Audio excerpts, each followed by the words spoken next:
Assalamualaikum dan selamat sejahtera. Bertemu lagi kita dalam mata pelajaran sejarah tahun 4. Tajuk yang akan cikgu sampaikan pada kali ini ialah hubungan diplomatik Kerajaan Melayu awal di Kepulauan Melayu. Standard pelajaran 4.1.3. Murid-murid boleh rujuk buku teks halaman 92 hingga 94.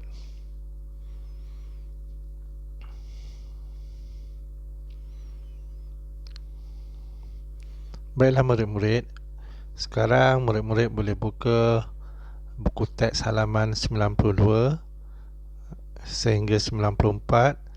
Cikgu minta murid-murid baca dan cuba fahami teks dan isi kandungan yang terdapat dalam halaman tersebut.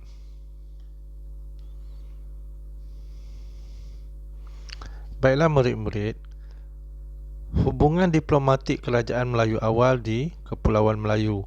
Hubungan diplomatik ialah hubungan yang terjalin antara sebuah kerajaan dengan kerajaan yang lain. Kerajaan Melayu awal menjalinkan hubungan diplomatik dengan dua kuasa besar pada masa itu, iaitu China dan India.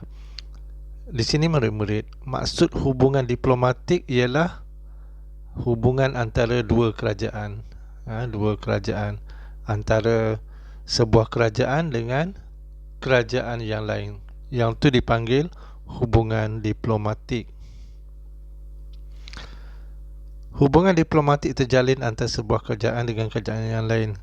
Kalau murid-murid lihat dalam gambar tersebut, bagaimana penguasa kerajaan Melayu telah menjalinkan hubungan diplomatik dengan kerajaan China, iaitu penguasa kerajaan China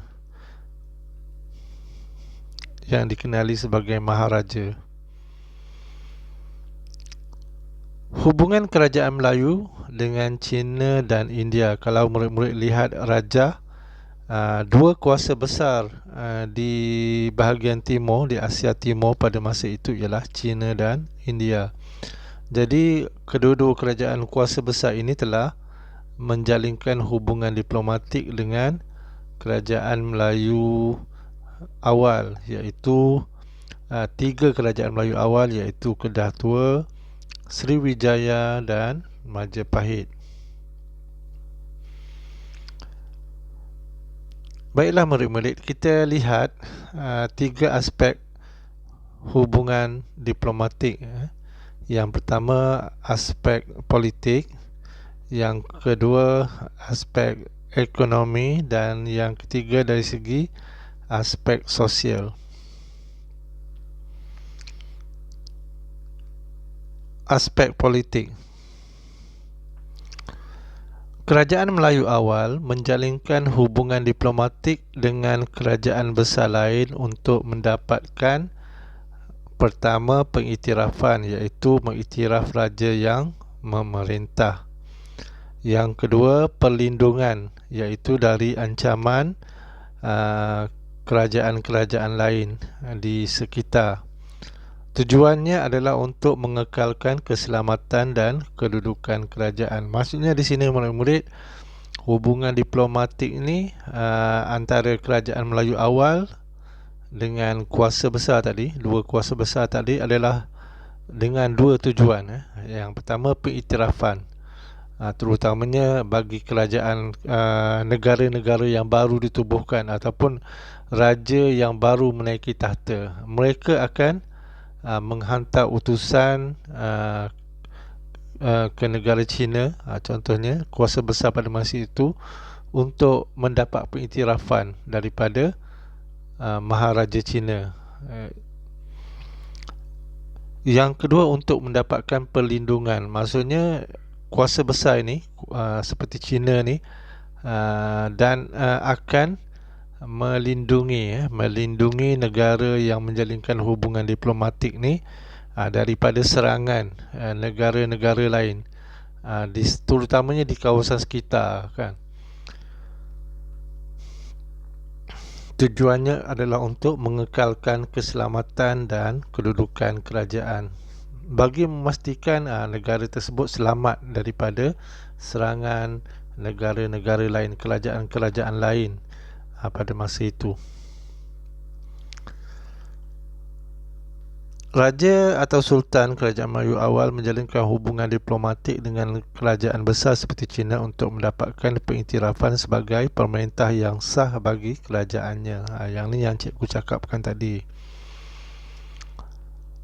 Kerajaan Melayu awal juga menjalinkan hubungan diplomatik untuk mendapatkan perlindungan dari ancaman serangan kerajaan-kerajaan lain. Jadi apabila kerajaan China, contohnya kerajaan China memberi perlindungan kepada kerajaan Melayu awal ni, kerajaan-kerajaan lain tidak berani menyerang, tidak berani mengganggu gugat keamanan kerajaan Melayu ni.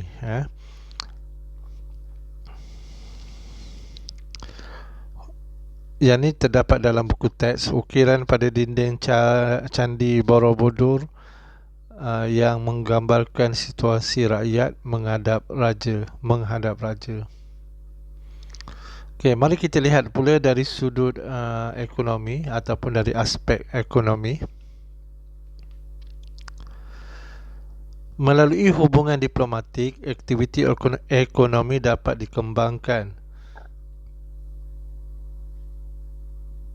Kerajaan Melayu awal memasarkan barang dagangan seperti rempah ratus, biji timah dan emas kepada kerajaan China dan India.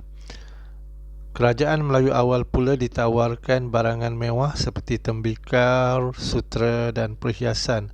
Hubungan ini dapat meningkatkan kemakmuran kerajaan Melayu awal. Maksudnya di sini murid-murid, aspek ekonomi ni dari segi ekonomi, kesan daripada hubungan diplomatik dapat mengembangkan aktiviti ekonomi kerajaan Melayu awal ini. Jadi kerajaan Melayu awal, kerajaan terdahulu pada masa itu dapat memasarkan hasil-hasil tempatan, hasil-hasil bumi yang terdapat di di negara tersebut, seperti rempah ratus, seladi hitam, jintan manis, cengkeh dan sebagainya. Itu rempah ratus. Kemudian biji timah, biji timah ni amat laku pada masa tu, dijadikan sebagai mata wang, menjadi mata wang. Sama juga dengan emas, emas ni dijadikan barang perhiasan. Yang dua biji ni, biji timah dan emas banyak terdapat di Kepulauan Melayu. Jadi pedagang-pedagang dari China dan India akan membeli barang-barang ini untuk dibawa pulang ke negara mereka. Kemudian kerajaan-kerajaan Melayu pula membeli barang mewah seperti tembikar,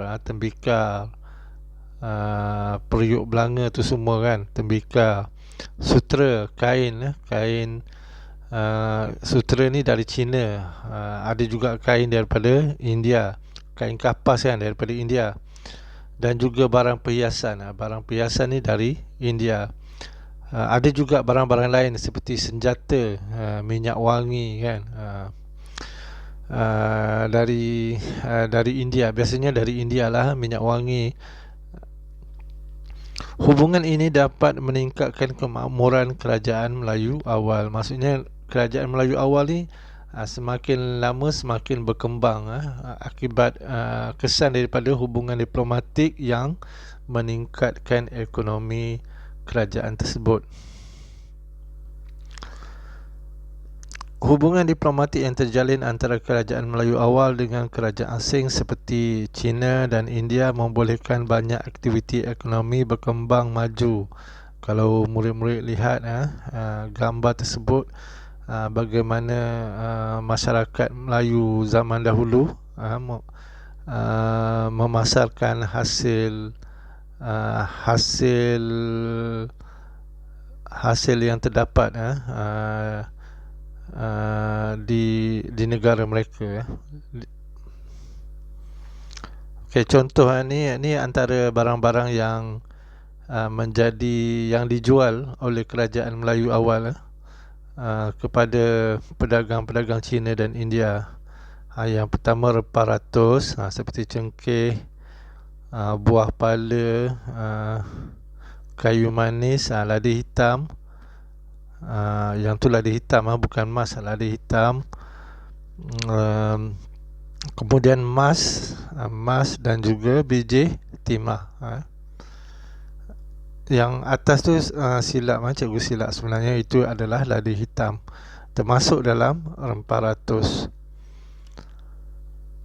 Okay, yang seterusnya barang-barang yang dibeli oleh kerajaan Melayu awal ataupun yang ditawarkan kepada kerajaan Melayu awal pula ialah barangan tembikar. Itu contoh barangan tembikar, kain sutera, tapi bukanlah bentuk seperti kain sutera. Ni yang contoh saja. Yang ni corak sekarang, corak moden kan. Kain sutera zaman tu bentuknya ataupun coraknya lain. Ini sebagai contoh saja, sebab negara China ni terkenal dengan sutera, kain sutera, pembuatan kain sutera. Kemudian perhiasan ni dari India, barang-barang manik, perhiasan dan sebagainya. Senjata, yang ni tak ada dalam buku teks, tapi sebenarnya ada juga penjualan senjata yang kepada kerajaan Melayu awal dari India.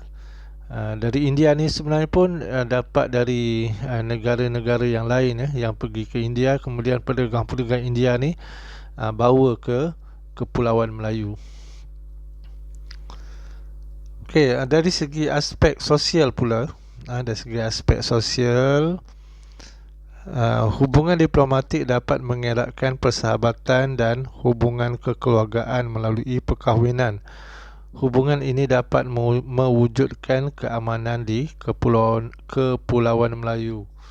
Banyak pedagang-pedagang yang datang ke tanah Melayu ni mengahwini penduduk tempatan. Sebab mereka datang pun dalam tempoh masa yang agak lama, kerana menunggu angin monsun. Sebab tempoh menunggu angin monsun timur laut dan barat daya tu agak lama. Jadi dalam tempoh tersebut ada di kalangan pedagang-pedagang ni mengahwini penduduk tempatan. Itu dari segi aspek sosial. Ada juga perkahwinan diraja, bukan sahaja perkahwinan melibatkan penduduk tempatan, tetapi juga melibatkan perkahwinan diraja untuk mengeratkan hubungan diplomatik. Ukiran pada dinding Candi Borobudur yang menggambarkan kedatangan utusan dari negara luar. Ini contoh perkahwinan diraja. Perkahwinan diraja merupakan salah satu cara kerajaan Melayu lama mengeratkan hubungan diplomatik dengan kerajaan lain. Perkahwinan diraja ni biasa untuk mengeratkan hubungan diplomatik antara kerajaan dengan kerajaan yang lain.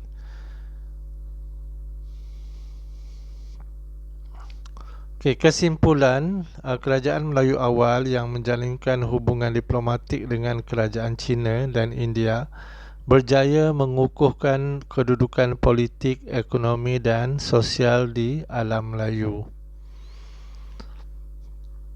Baiklah murid-murid, latihan di rumah, lengkapkan rajah berikut dengan maklumat yang betul. Maksudnya nanti murid-murid lukis semula rajah ni, kemudian lengkapkan maklumat di tempat kosong tu. Contohnya, satu, kerajaan Melayu awal yang terlibat. Kerajaan mana yang terlibat dalam hubungan diplomatik dengan China dan India tadi? Kerajaan mana kan? Lepas tu, kuasa besar mana yang terlibat dalam hubungan diplomatik? Yang mula-mula tadi kerajaan Melayu awal. Kerajaan Melayu apa? Yang tiga tadi kan? Kemudian yang kedua, kuasa besar mana kerajaan Melayu awal menjalinkan hubungan. Okey, yang ketiga, aspek yang mempengaruhi hubungan diplomatik. Ada 3 aspek tadi kan. Jadi aspek apa kan? Nyatakan A, B, C, A, B dan C. Okey, ini contoh latihan. Okey, baiklah, murid-murid tulis hari, hari apa yang murid-murid buat, kemudian tarikh, tulis tajuk, jangan lupa tulis tajuk hubungan diplomatik kerajaan Melayu awal di Kepulauan Melayu, tulis standard pelajaran 4.1.3, tulis arahan, lengkapkan rajah berikut dengan maklumat yang betul. Kemudian lukis rajah. Kemudian murid-murid isikan tempat kosong dengan maklumat yang telah murid-murid belajar pada hari ini. Baiklah murid-murid, itu sahaja pelajaran kita pada kali ini. Cikgu ucapkan sekian terima kasih.